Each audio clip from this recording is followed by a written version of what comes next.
Hi everyone. So today in this chapter we are going to study about the bioinformatics. So here I'll give a brief bioinformatics based uh, topic introduction. So in the major outcomes of this topic will be like you after going through this chapter, you will be able to define bioinformatics, and you will be able to distinguish it from different related fields. For example, computational biology, chemoinformatics, biomedical informatics. Then you will be able to explain the histor- uh, historical milestone, uh, and also it will guide your thinking about how the modern bioinformatics has evolved. And you will be able to use the internet ecosystem, for example different portals and even the APIs and cloud resources, to retrieve biological information responsibly. And you will also be able to describe the knowledge related with the discovery and data mining workflow and common algorithms which are employed on biological data sets. Then you will also be able to classify biological data sets and navigate around major nucleic acid, protein, and structure repositories.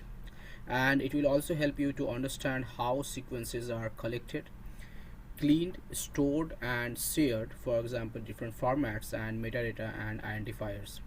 And eventually, you will be able to connect the bioinformatics to pharmacy applications, for example, target discovery, pharmacogenomics, ADMET, and toxicology, then repurposing and structure based drug designing. So first of all, what's the definition of this bioinformatics? Well, it's a interdisciplinary science that develops and applies computational methods to store, retrieve, and organize, analyze, and interpret biological data, especially data from high throughput experiments. For example, genomics, transcriptomics, proteomics, metabolomics, and structure biology. And this bioinformatics, they turns the complex biological measurements into very different kind of knowledge that can guide you to in case of drug discovery, mechanism of action studies, biomarker development, and precision pharmacotherapy. And this bioinformatics, they have like various different related terms. For example, computational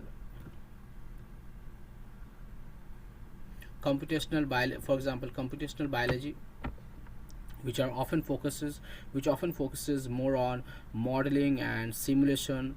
For example, systems pharmacology models, physiology based pharmacokinetic models, and network models.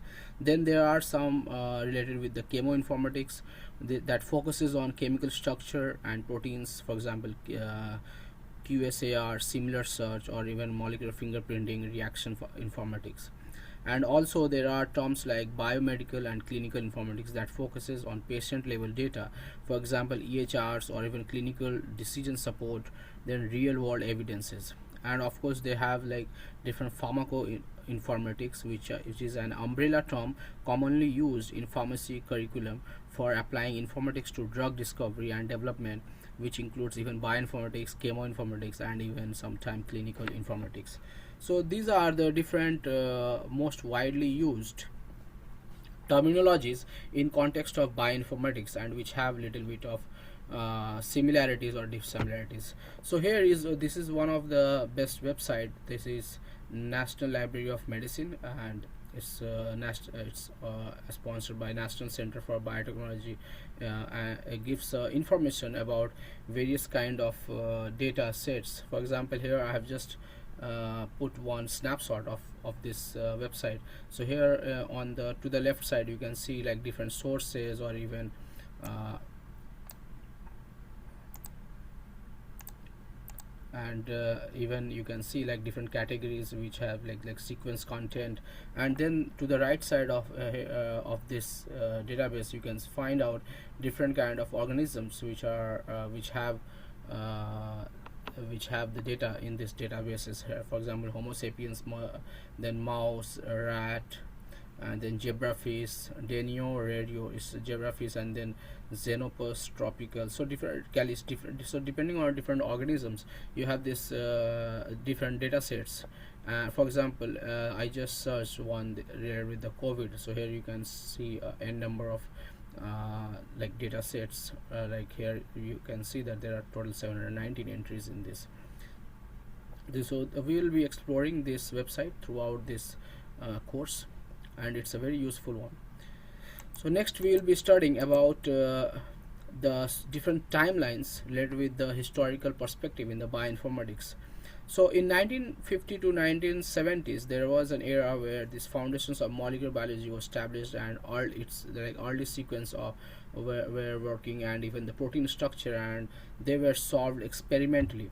Then in like fast forward to 1977, then Sanger sequencing that enabled routine DNA sequencing, and in 1980s we got like creation of major sequences repositories, which was early gene bank or EMBL or DDBJ era. And then again fast forward to 1990 to 2003, this in this era, like human genome project was that accelerates the computational methods for assembly, annotation, and comparative genomics. And then again 2005 onwards, next generation sequencing that produces big data biology, and that led to the explosion of pipelines like QC methods, statistical genetics, and also the cloud computing. Then again fast forward to 2010s and 2020s era, like single cell omics, long read sequencing, large public biobanks, and AI driven structure prediction reshaped this whole workflow. And then again now in this in the current era of this 2024 2026, the structure prediction that expanded from single protein to the complex, including proteins, nucleic acids, small molecules, and even the development of AlphaFold 3 which is described in Nature paper 2024. So how does all these things matter? So they all talk about the data volume and the diversity, which explore to the different kind of pipeline, quality control, statistics, and cloud computing become this core skill. And the new modalities, for example, this single cell, long read, large biobanks, and they require careful study design and also reproducible analysis. And for further fast forward to the current era, the structural prediction they started taking place, which is changing how quickly we can form this hypothesis. But still these in silico data, they need validations experimentally. So how does this bioinformatics matter for a pharmacy student? Why should a pharmacy student care about it? So this bioinformatics is embedded across the drug life cycle. If you see meticulously, you will find that there are many different aspects where this bioinformatics is widely used. For example, target identification, genetic evidence for finding the genetic evidence, or even pathway context, or even tissue specificity to establish the tissue specificity in terms of biomarker discovery that can stratify the responder or non-responder categories. And then in case of pharmacogenomics, like dose or choice will guided by the different kind of genotypes. And then there comes the structure based design, where the protein structures, binding sites, and different kind of variants were used. And in case of safety analysis, the off-target prediction and toxicogenomics, or even HLA risk alleles, they all played a very important role. Next, we'll be talking about how the internet and bioinformatics, which are quite important, and the modern bioinformatics is inseparable from the internet, and it has been also found that they have become like data rich or even collaborative and standardized around public repositories. So modern bioinformatics, they depends on the internet, because today's biology is data rich, collaborative, and built around shared repositories. And this data rich means, for example, experiments generate the huge files like RNA-seq. They generate FASTQ reads, or even whole genomic sequence like VCF datasets, which are too large to store and analyze. These analyze without online database and cloud access. So there is a need for this collaborative environment, which means the researchers worldwide, they reuse each other's data and tools. For example, lab can download public tumor data set to validate a biomarker and share code on GitHub for reproducibility. And this standardization means the results are deposited in public repositories with stable IDs such as GeneBank for sequences, or even SRA for raw reads, or even GEO, gene expression omnibus for expression studies, and PDB for protein structures. So these are widely shared, and they can be used, or they can be reused by different researchers for reanalysis, for revalidation, and standardization. So major bioinformatics. Okay, we will talk about these figures first. So here you can see these are the different figures, or even data, you can say, which are figure which are generated using this RNA-seq data set, and they are mostly reported in most of the research papers. So this is a typical PCA plot, and then this is a typical MA plot, so based on the log fold change and the mean of normalized count. And then there is a volcano plot which talks about most top overexpression and down regulated genes. And then this is a typical heat map, so again we'll come back about this later. And then this is a dot plot which talks about different enrichment analysis. And then there is a bar plot, and then EMAP plot. So these are all based on the gene expression omnibus gene ontology analysis. So we'll talk about now the different major bioinformatics hubs.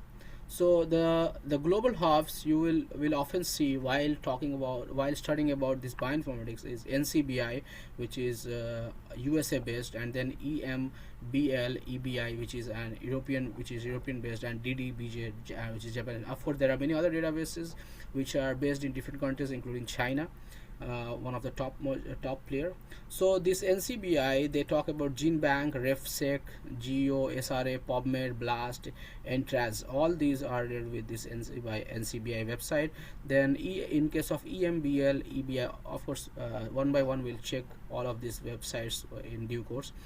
They have like ENA or even UniProt with partners, or even Interpro, or even PDB, and then Expression Atlas, or even tools and training. And DDBJ, which is based in Japan, they are partner repository for nucleotide data exchange. So these repositories, they synchronize much of their core nucleotide data through the international collaboration that is often referred as INSDC concept.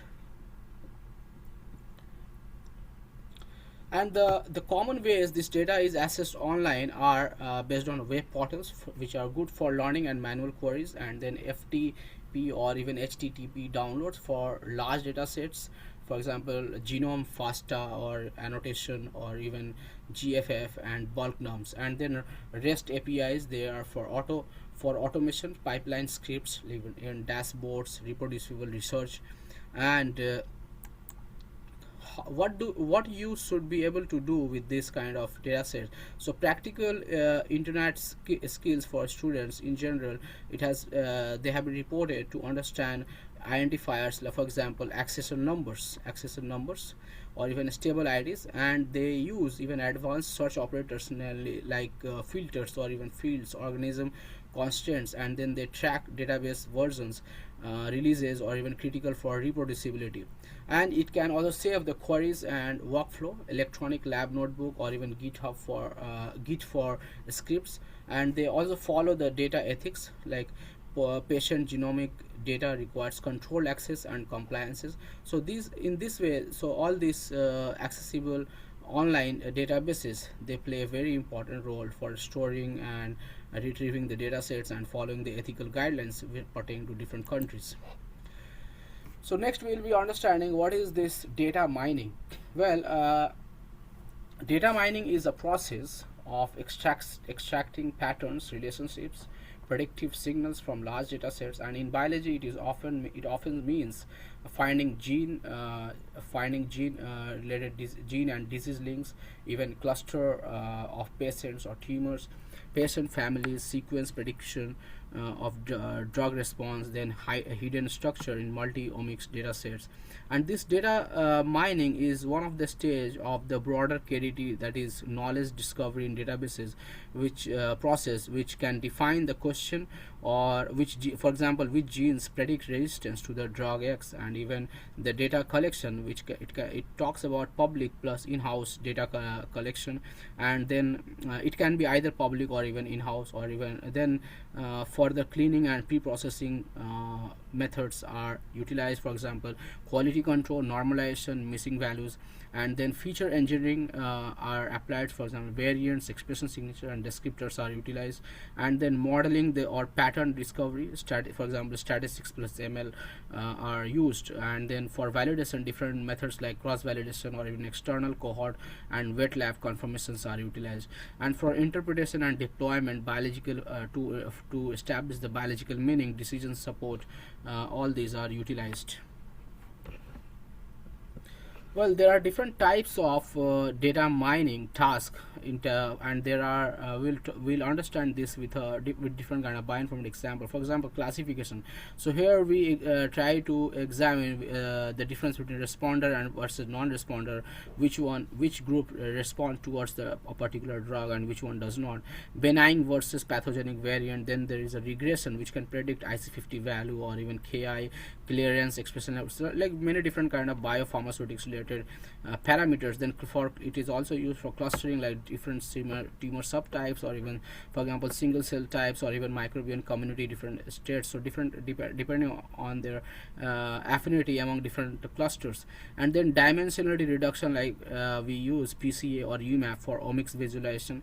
And then as for finding the association rule mining, like co-occurrence pattern or even mutation pairs, adverse event patterns. And then to also it is also utilized for anomaly detection. For example, we also find the utilier samples and contamination, batch effects. These are all utilized among them. And for finding the rare phenotypes. And finally, we also use it for text mining or natural language processing, which can extract the drug target adverse drug reaction relationships from different literatures. So depending on the drug safety report, so they extract the data and they try to understand the pattern and establish the drug target area relationships from the literatures. Well, there are various algorithms which you'll often see. For example, supervised learning. For the examples are logistic regression, random forest, gradient boost, SVM, neural nets. Then unsupervised learning like k-means, hierarchical clustering, Gaussian mixtures, and then sequence or structure aware methods like HMMs, or for protein domains, motif discovery, graph neural networks for molecules or proteins. And even for network methods like contrarity or even community detection, propagation, and these are useful for pathways and drug repurposing. Then there are methods for model evaluation, and for example, classification. In case of classification, there are parameters like accuracy, which is often misleading, but sensitivity or even recall, specificity, precision, F1, ROC, AOC, PR, AOC, all these are utilized parameters. And then in case of regression, RMSE and MAE, R square, calibration, all these are utilized. And it is also important to avoid too good to be true results, and we have to watch for data leakage or in batch effects or even confounding different kind of limitations or pitfalls we need to be aware about. Then there are various applications of this data mining to bioinformatics, and we have to understand where the patterns become decisions. So most importantly, in case of genomics and decision gene discovery, it is widely utilized for identifying variants associated with disease risk, like for example GWAS or even rare variant disease, and also utilized for prioritizing causal genes using functional annotations and pathway context. In case of oncology, this mining mutation and expression or even copy number to find the drivers and therapeutic vulnerabilities, they are widely used. Next, we will try to understand if okay, so of course this is also used for transcriptomics and biomarker discovery, then proteomic and target biology, or even structure-based bioinformatics, which is rapidly evolving. So, in case if we look at from the pharmacy angle, the structure prediction can support binding site analysis, impact interpretation, and lead optimization. But it always require validation and careful interpretation in the context of cheminformatics and bioinformatics, which are convergence for drug discovery. This modern discovery increasingly mines public chemical and bioactivity data. For example, one of the very good example is ChemBL, which is a curated bioactivity database. Its releases have like DOIs, which is a digital object identifier, and it is listed there as also documented, and they have like reviews in 2004-25 which describes the mining, PubChem, and related public database for virtual screening and data driven drug discovery. And in terms of clinical development and operations, they have even beyond discovery, this AI or data mining is being used to speed up operational steps like trial site selection and regulatory documentation. So this matters to pharmacists because faster, better design development development of pipelines ultimately shape therapy availability and evidence quality. Now,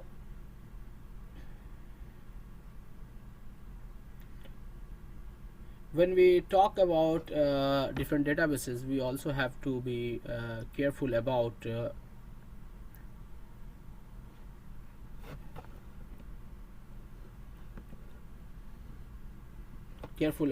this why these databases exist. Well, these biological databases, they solve three big problems. One is archival, store primary experimental results, and for organization, they link the data to metadata like organism, tissue, method, publication, and they can play an important or crucial role for the interpretation because they add the annotations or curations which is linked with the function, disease links, and pathways. Next, primary versus and secondary versus composite database. These primary databases, they store the raw primary data submitted by the research, example gene bank or as a sequences, or SRA as we talked previously, like raw derivatives or even PDB structures. And secondary derived curated databases, they add interpretation or derived features. For example, Unipoct KB, that's Swiss prot curated protein function, and the PFAM domains and interpreted annotations. And the composite vertical integrated databases, they combine the multiple sources and provide cross links. For example, Ensemble or USCS genome browser interpro. And what makes a good database entry are like a stable identifier as an accession number, like they don't change. If there is certain change, we have to the people publish some correction, or even there are clear versioning, or even rich metadata like sample, method, conditions, all are included. And also cross references are there including like PubMed, pathways, structures, and they have evidence tags, experimental versus computational interference. And among major repositories, one of these are for nucleotide sequence repositories. For example, GeneBank, as we talked earlier, NCBI, it's a central nucleotide sequence repository with frequent release. And this GeneBank released around 260. This was the last reported to contain around 41.96 trillion bases and 5.56 billion records. Of course, we have to verify again these numbers, but that's what are there. And then ENA, as we talked about, EMBL and EBI, which and DDJB, which are like Europe and Japan based databases. They are the partner archives that exchange core nucleotide data internationally. Then there are RefSec we talked about. Then there are raw read archives where NGS, this next generation sequencing, they start like SRA or even sequence read archives. They store raw sequencing reads like FastQ like data, and they enable reanalysis and benchmarking of this pipeline. Typically, pharmacy in terms of pharmacy relevancy, they confirm a pathogen's identity and resistance marker, like in terms of clinical microbiology or even antimicrobial stewardship, or even they analyze variants in drug enzymes and transporters, pharmacogenomics, and they are also very helpful in exploring the expression changes after drug treatment, like in terms of toxicogenomics or even mechanism of action. And in next we'll discuss about protein database with UniProt, which is the central protein knowledge hub. And this UniProt KB includes the curated and unreviewed protein entries and is version. It's quite important to note that these are unreviewed protein entries and is versionized by release. Like if there is certain kind of update, of course they will create another version. UniProt KB release around 2025, like April, is listed as the published in October. October 2025 on UniProt site. And why this matters, because UniProt entries, they link sequence, function, domain, PTMs, subcellular location, various variants, disease relevance, literature, all they are interlinked, and it is quite useful to understand what's the scenario going on in the control versus experimental group, and to identify any kind of potential hypothesis can be generated based on the like what is going on. And then these protein families and domains, they are resources. They help to identify conserved protein functional units. For example, PFAM, they are quite important for identifying the protein families and HMM profiles. Then ProSite, they are involved in this motifs and signatures. Interpro, they integrates the multiple domain signature resources and provides unified annotations. And then there is certain thing called proteomes and reference sets, and in the modern protein resourcing, they are increasingly emphasized curated reference proteomes to reduce the redundancy and improve coverage across the tree of life, which is quite important when you mine all proteins and need clean baselines. Next, we'll talk about the repository for structural database, that is 3D structures. So PDB, that is protein data bank. The RCSB PDB, it provides experimental macromolecular structures and extensive tools for visualization and validation. So this PDB statistics, they have shown that there is a continuing growth, and what is stored in this structural database is quite important, because they have various kind of parameters stored, like atomic coordinates commonly, which is PDB or MMCIF in MMCIF formats, and they have like experimental methods like in terms of X-ray, NMR, cryo-EM. Also they have like resolution and validation matrices, and then they also have different information about ligands, cofactors, biological assembly information. So the predicted structure of the database, mainly, for example, in the major modern editions, this AlphaFold database, they provide open predicted structure at massive scale, like hundreds of millions. And then there is a peer-reviewed 2005-2030 update describes this redesign updated coverage aligned with the UniProt release. Then there is a specific DOI linked which attached to this. In context of pharmacy relevance, it's quite important to be cautioned about the predicted models can be extremely useful, but binding site conclusions, ligand poses, and dynamics still require experimental or orthogonal computational support. Now, when we talk about this collection and storage of sequence data, so there are different cascadal steps. For example, sample collection. For example, the sample can be either blood, tissue, pathogen, or isolate. And then there is a nucleic acid extraction. It can be either DNA or RNA. Then there is a library preparation, fragmentation, and adapters are involved. Then there is a sequencing step which has like short read, long read platforms.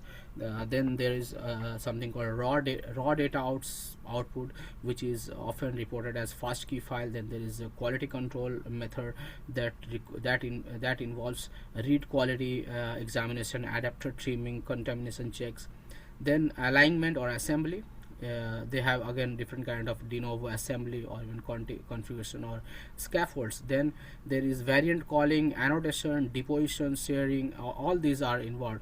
And the essential format, if we talk about, are FASTA, then FASTA-Q, then GFF, GTF, SAM, BAM, CRAM, VCF, MMCIF, PDB. So all these are different important or even crucial formats in which these sequencing data are reported and they are recognized.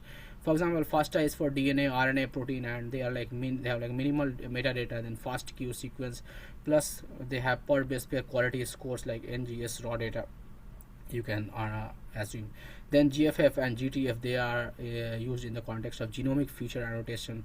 And then there are SAM, BAM, CRAM, they are used as a read alignment. Like BAM is compressed, it's a compressed form. Then VCF, which is or for single nucleotide, SNPs, or even indel structure variants, and also have the annotation data. And then there are MMCIF, PDB, which are related with the macromolecule 3D structure. And then they have this metadata and in terms of metadata and reproducibility.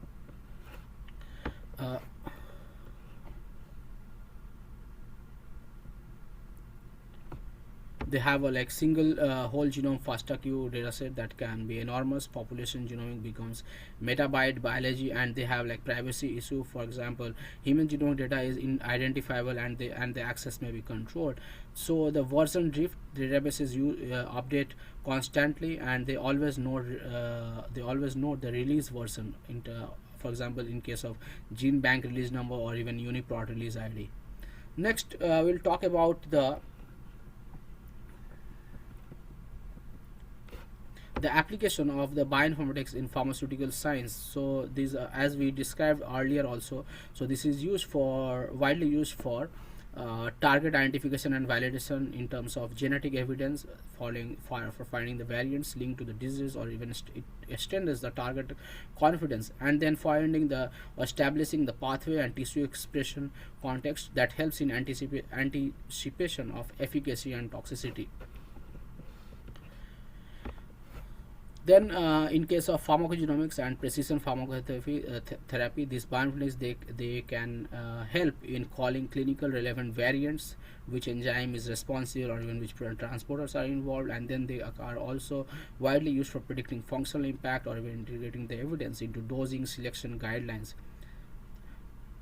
Next is they have the different kind of structure based drug design and optimization, which is also widely is a very important application. Then they are also used for drug repurposing and network pharmacology by mining the gene expression signature, like drug reverse disease signature, use protein interaction networks to predict indirect effects, and they are also utilized for integrating the side effect similarity and target overlap. And also they are widely utilized for safety and toxic genomics and by identifying the off-target risk in terms of sequence similarity, pathway proximity, or even for using the transcriptomic response to detect stress pathways and organ toxicity signatures. Next, they are also utilized for keeping up with the latest data sources in terms of pharmaceutical science, whether it is drug bank or CAC. They post updated notes for pathways, and even modern AI use in pharma operations and development continues to expand. So here we'll discuss a small case study, like how these different pieces fit among them. So one is this, like for example, I have a protein and number in the case 2, which pathway is my drug. So in case of if I have a protein target, we can go to get a protein sequence and annotation from UniProt domain, like active site or even variants, and check the experimental structure in PDB. If absent, we can use AlphaFold PDB for predicted structure, and next we'll identify the binding pockets and conserved residues compared to the orthologs, and will pull known ligands and bioactivity from ChemEmbel or even drug bank or even PubChem, and we'll build a short list like potency, selectivity, edimer, flags, and novelty, and will validate with docking or even molecular dynamics stimulus carefully and prioritize the wet lab assays. In case 2, which pathway is my drug perturbing? For that, we'll use the RNA-seq differential expression after treatment, like FASTA-Q or even BOM and counts are involved, and then we'll examine the enrichment the most enriched genes by doing the enrichment analysis against pathway databases, for example cake pathway, and we'll use the clustering to separate responder versus non-responder, and finally we'll develop the hypothesis like the pathway activation or inhibition that explains the efficacy or toxicity pattern. So this is one of the tasks which you can check out and you can try to attempt. So I hope with this we end this talk, and we can summarize this. Bioinformatics is a computational backbone of modern life sciences and many health applications. And for pharmacy graduates, this skill is set to directly useful in R&D, like finding and validating drug targets, even translational science like linking molecular signatures to treat response, diagnostic interpretation methods, and clinical genomics supporting genotype wide therapy. And the internet makes this possible by allowing researchers to share and access standardized knowledge based on like gene bank, a reference refseq for nucleotide sequence, UniProt for protein function and variants, like PDB for experimental 3D structures, and AlphaFold database for predictor structure. And the data mining methods then extract the signals from these complex datasets, so for example predicting drug response from gene expression profile, but results must be validated carefully because this bias, confounding, or even data leakage can produce misleading high accuracy. And strong database literacy is quite essential because you must understand the identifier like accessor number, even data versions, sample metadata, and common file formats, so analyses are reproducible and conclusions are reliable. And in pharmacy practice and research, bioinformatics enables pharmacogenomics, target discovery, structure-based design, drug repurposing using public data sets, and safety analytics such as off-target prediction and toxicogenomic screening. Thank you.